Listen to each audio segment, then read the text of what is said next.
오늘은 느헤미야서 3장의 말씀을 묵상합니다. 세상에서 가장 가치 있는 일 중에 하나는 하나님의 일입니다. 왜냐하면 영생을 위한 일이기 때문입니다. 그렇지만 역사적으로나 오늘의 교회 현실을 바라볼 때 하나님의 일을 두고서 적극적으로 참여하는 자가 있는가 하면 반대로 그 일을 방해하는 사람이 있습니다. 본문의 예루살렘 성을 쌓는 일꾼들과 그때의 상황을 효과적으로 극복하는 모습을 잘 볼 수가 있습니다. 그 당시 성을 쌓은 일꾼들의 모습은 어떠했을까요? 성을 중수하는 자들은 많은 어려움이 있을지라도 중단하지 아니하였고 후회하지 아니하였습니다. 하나님의 일을 함에 있어서는 시작과 끝이 항상 좋아야 합니다. 바벨론 포로 생활에서 귀환한 이스라엘 자손들은 느헤미야의 지도 아래 무너진 예루살렘 성벽을 튼튼하게 보수하였습니다. 그것은 무너진 것을 튼튼하게 보수해야만 도적이나 짐승이 들어오지 않기 때문입니다. 우리 성도들도 끊임없이 자신의 인생이라는 성벽에 무너진 곳은 없는지 점검하고 확인하고 보수하는 일을 계속해야 합니다. 우리 교회는 이른 양을 찾아내며 교회를 보호하며 생명의 말씀과 진리로 항상 경고케 되어야 합니다. 성도들을 사탄의 세력에서 보호하고 마귀의 역사를 막기 위해 교회 일에 더욱 열심히 해야 합니다. 교회 일은 중단이나 후회가 있을 수가 없습니다.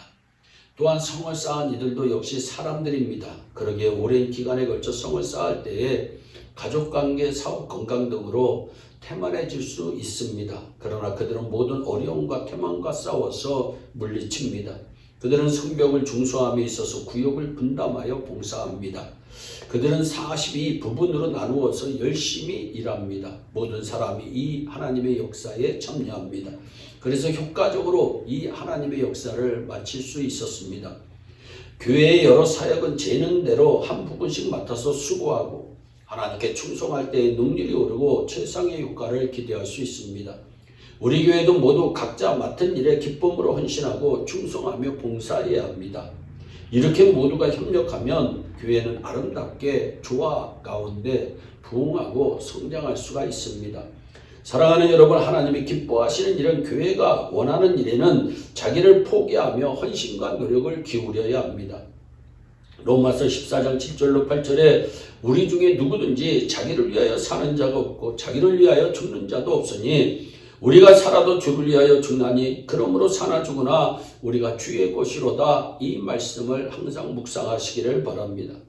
마귀가 교회를 분열시키는 최고의 무기가 무엇입니까?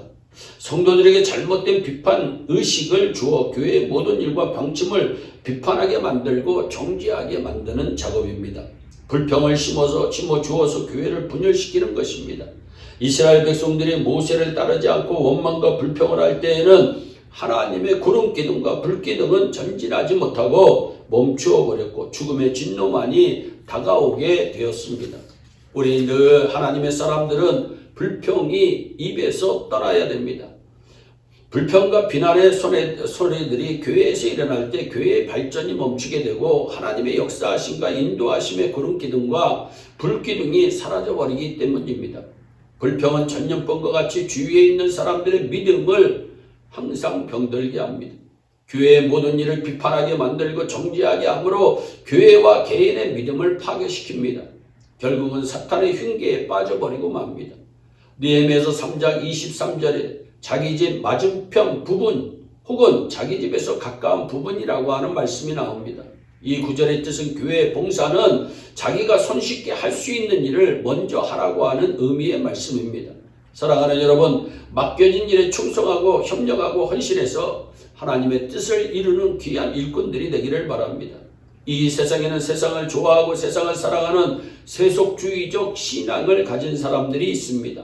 구원은 받았으나 육신의 것을 좋아하여 세상을 사랑하는 교인들입니다. 디모데후서 4장 10절에 대만은 바울의 동역자요 수행원이었으나 세상을 사랑하여 바울을 버리고 다시 세상으로 떠나갔다고 말씀합니다. 교회에 나오면서도 신앙의 중간지대에서 헤매는 자들이 있습니다. 교회에서는 하나님의 일에 희생을 요구할 때 모르는 척하고 적당히 세상으로 돌아서 버립니다. 세속주의적인 신앙의 특징은 재물에 애착을 갖고 봉사를 중요시하지 않으며 헌금도 안 하면 나중에는 11조를 불규칙으로 하다가 안 하고 마는 신앙인입니다. 사랑하는 여러분, 사도 바울은 하나님을 위하여 자기 생명을 조금도 귀한 것으로 여기지 아니하고 헌신하였다고 말씀합니다. 성도들은 언제든지 자신들이 그리스도의 군병이라고 하는 사명감을 가져야 합니다. 선한 사업에 하나님의 일에는 언제나 마귀의 공격이 드세게 있는 법입니다. 그러나 어떠한 방해 공작과 유혹도 그 나라와 그의 의를 구하는 우리의 열심을 빼앗아갈 수 없도록 성도는 무장해야 합니다. 모든 성도들이 자기에게 맡겨진 일을 한 부분씩 잘 맡아 최선을 다해 수행할 때 하나님의 교회는 성장되고 이 세상은 아름답고 밝아지게 되는 것입니다. 우리 모두가 성을 쌓는 이들처럼 중단이나 후회가 없이 마귀와 싸워 이기며 방해를 물리치며 승리하는 우리 모두가 되기를 주 예수 그리스도의 이름으로 축원합니다. 기도하겠습니다. 사랑의 하나님 감사합니다. 하나님 느헤미야 3장에서 성을 쌓는 사람들은 중단이나 후회가 없이 하나님의 귀한 사역을 잘 감당합니다. 마귀의 유혹을 물리치고 방해를 물리치며 승리하는 아름다운 모습을 보입니다. 주여 우리 예일의 성도들이 늘 어디에 있든지 임마누엘의 주님과 함께 승리하는 우리 모두가 되게 하여 주옵소서. 감사하고 예수님의 이름으로 기도하옵나이다. 아멘.